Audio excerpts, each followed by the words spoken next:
In this video, we're going to learn how we can turn off iCloud photo sharing. So in order to turn it off, first of all, tap on Settings,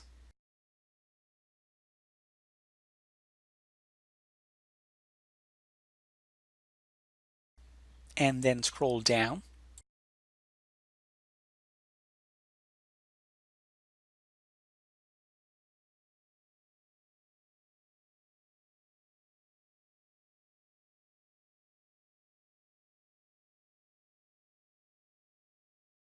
and then tap on Photos,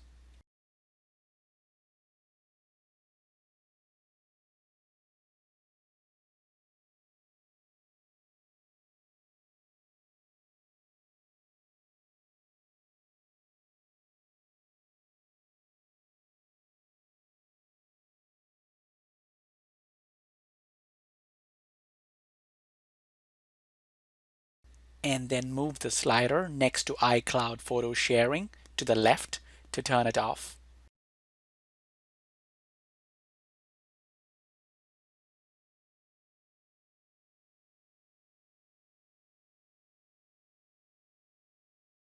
And then tap on OK.